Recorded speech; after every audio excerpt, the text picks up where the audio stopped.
Rahmatullah Saqafi Elamaram A P വിഭാഗം സംസ്ഥയുടെ നേതാവാണ് അദ്ദേഹം. ശ്രീ റഹ്മത്തുള്ള സഖാഫി, സൂംബയെ നിങ്ങൾ എതിർക്കാനുള്ള കാരണം എന്താണ്? സൂംബ അതുകൊണ്ട് ഗവൺമെന്റ് ഇപ്പോൾ പറയുന്നത് മയക്കുമരുന്നിന്റെ ഉപയോഗം കുറച്ചു കൊണ്ടുവരാനാണ്.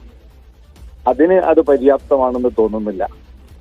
പിന്നെ കായികപരമായ ഉണർവ് കിട്ടുന്ന പറയണത്, അതിന് നിലവിൽ സംവിധാനങ്ങൾ എല്ലാ സ്കൂളും ഇല്ലേ. പിന്നെ അതിന്റെ പുറമെ ഒരു മ്യൂസിക് ഇട്ടിട്ടുള്ള ഒരു ഡാൻസ് കൊണ്ട് ഫലങ്ങൾ ഉണ്ടാവില്ല, വെറുതെ ഒരു പരിപാടി തന്നെ ഉണ്ടാവുള്ളൂ. മാത്രമല്ല അത് പലപ്പോഴും സാംസ്കാരികമായി അതിനോടെല്ലാവരും യോജിച്ചോളൊന്നുമില്ലല്ലോ. അപ്പൊ ഒരു ഉപകാരമില്ലാത്ത കുട്ടികളും അധ്യാപകന്മാരും തമ്മിലുണ്ടാകുന്ന ബഹുമാനങ്ങളൊക്കെ കുറഞ്ഞു പോകാൻ സാധ്യതയുള്ള ഒന്നാണ്. ചെറിയ കുട്ടികളാണെങ്കിൽ അവരെ കളിപ്പിച്ച് പഠിപ്പിക്കുക എന്നുള്ളതാണ് നമ്മൾ സാധാരണ കാണുന്നത്. മുതിർന്നു കഴിഞ്ഞാൽ അവരെങ്ങനെ തുള്ളിച്ച് കളിക്കുന്നതുകൊണ്ട് വലിയ ഫലം ഉണ്ടാവില്ല എന്ന് മാത്രമല്ല, അധ്യാപകന്മാരും ശിഷ്യന്മാരും തമ്മിലുണ്ടാകുന്ന ആ ആദരവും ബഹുമാനവും ഒക്കെ നഷ്ടപ്പെട്ട് അച്ചടക്കമില്ലാതായി പോകാനാണ് സാധ്യത. ഇത് റഹ്മത്തുള്ള സഖാഫി, നിങ്ങളുടെ പ്രശ്നം ഇത് സാംസ്കാരികമായ പ്രശ്നമുണ്ട്. അതുപോലെ സ്കൂളിൽ അധ്യാപക വിദ്യാർത്ഥി ബന്ധത്തെ വഷളാക്കുന്ന ഒരു കാര്യമാണ്.